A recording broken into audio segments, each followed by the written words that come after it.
नमस्ते दोस्तों। आज की इस वीडियो में हमारे जितने भी ई कल्याण स्कॉलरशिप के छात्र हैं अपनी छात्रवृत्ति का महीनों से, सालों से या कई दिनों से इंतजार कर रहे हैं।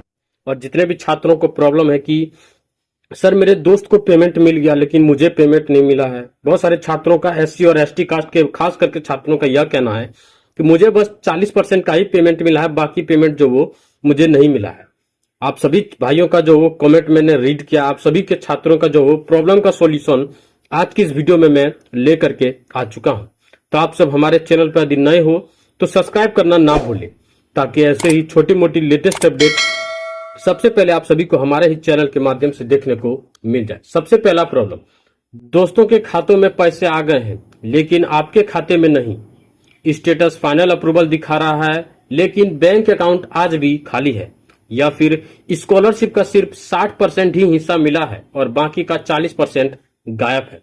अगर आप भी झारखंड के एससी और एसटी कास्ट के छात्र हैं और साल 2024-25 के ई कल्याण स्कॉलरशिप का इंतजार कर रहे हैं तो यह वीडियो आपके लिए और आपकी हक की लड़ाई के लिए है।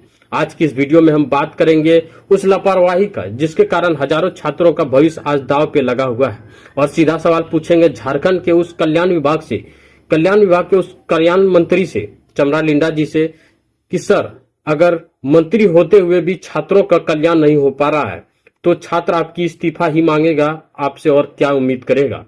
आइए पहले इस पूरी समस्या को टुकड़ों में समझते हैं, क्योंकि यह परेशानी किसी एक छात्र की नहीं है बल्कि हजारों छात्रों की है। समस्या नंबर 1, मेरे दोस्त का पेमेंट आ गया है, मेरा क्यों नहीं। कई छात्रों का कहना है कि सत्र 2024-25 में डीएलसी अप्रूवल हो चुनने के बाद भी उसके दोस्तों का पेमेंट फाइनल अप्रूव होने के बाद मिल चुका है, लेकिन उसका खुद का जो वो डीएलसी पे ही अटका हुआ है। समस्या नंबर 2, जो सबसे ज्यादा चौंकाने वाली है, कि फाइनल अप्रूवल होने के बाद भी 60% से ज्यादा छात्रों को जो वो पेमेंट प्राप्त नहीं हुआ है। कई छात्रों का पोर्टल पे फाइनल अप्रूवल दिखते हुए भी, लेकिन जब बैंक खाते चेक करते हैं तो उनका केवल 60% की ही राशि ट्रांसफर की गई है। बाकी 40% कहाँ है? बाकी का 40% कहाँ है? क्या फंड की कमी के कारण रुका हुआ है या फिर सरकारी फाइलों में दबा हुआ है? अब आप में से बहुत सारे छात्र मुझे एक ही सवाल पूछ रहे हैं कि भाई जब हमारा स्टेटस फाइनल अप्रूवल हो चुका है तो फिर देरी क्यों? इसके पीछे का टेक्निकल और प्रशासनिक कारण को समझिए। पीएफएमएस और आधार सीडिंग की समस्या।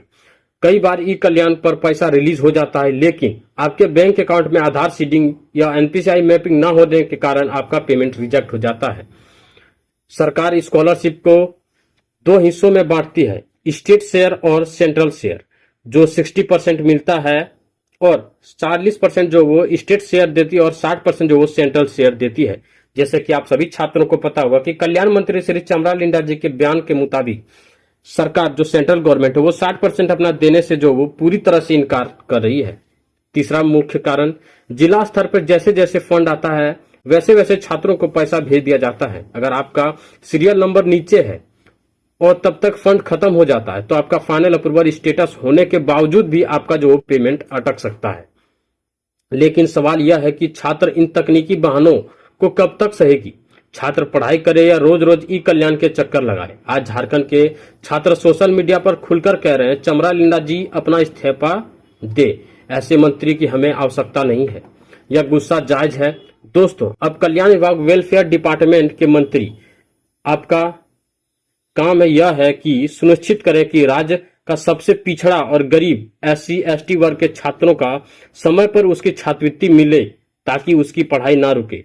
अगर आपको मंत्री होने के बावजूद भी, यदि आप मंत्री होने के बावजूद भी छात्रों को फी भरने में प्रॉब्लम हो रही है या कॉलेज में उनको परीक्षा में बैठने के लिए जो रोका जा रहा है, तो आपके फिर मंत्री पद पे होने का क्या फायदा इन छात्रों का?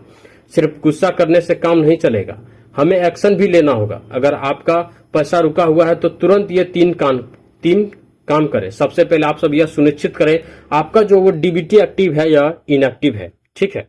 दूसरा मुख्य कारण, आपको क्या करना है, आपको जो डीडब्ल्यू ऑफिसर के पास जाना है और यह सुनिश्चित करना है कि आपका जो वो डीएलसी अप्रूवल पे रुका हुआ है तो उसे जल्द से जल्द जो फाइनल अप्रूवल कर दिया जाए, ताकि जैसे ही फंड रिलीज होगा आपका सीरियल नंबर में आपका जो फाइनल अप्रूवल हुआ रहेगा तो आपको जो फंड प्राप्त हो जाएगा। और तीसरा काम आप सभी छात्रों को मैं बताना चाहता हूं कि आप सबको ट्विटर पे आवाज उठाना होगा, हैशटैग ई कल्याण स्कॉलरशिप और हैशटैग झारखंड स्कॉलरशिप। जैसे हैशटैग का इस्तेमाल करें और मुख्यमंत्री कल्याण मंत्री श्री चमरा लिंडा जी को टैग करें और हमारे झारखंड के स्टेट गवर्नमेंट को टैग करें। दोस्तों, शिक्षा हमारा हक है और स्कॉलरशिप कोई भीख नहीं है, यह हमारा अधिकार है जो हम आगे पढ़ाई करने के लिए मिलता है। इस वीडियो को ज्यादा से ज्यादा लोगों तक शेयर करें ताकि आप सभी छात्रों का जो वो आवाज जो वो कल्याण मंत्री श्री चमरा लिंडा जी के कानों तक पहुंच सके और जल्द से जल्द जो वो दूसरा फंड जो वो रिलीज कर सके, ताकि हमारे झारखंड के सभी जिला के छात्रों को जो वो जल्द से जल्द जो वो छात्रवृत्ति का भुगतान किया जाए। और यदि आप सब हमारे चैनल पे नए हो तो सब्सक्राइब करना ना भूलें और अपने दोस्तों तक शेयर करना ना भूलें। तो मिलते हैं नेक्स्ट वीडियो में, तब तक के लिए जय जोहार, जय झारखंड।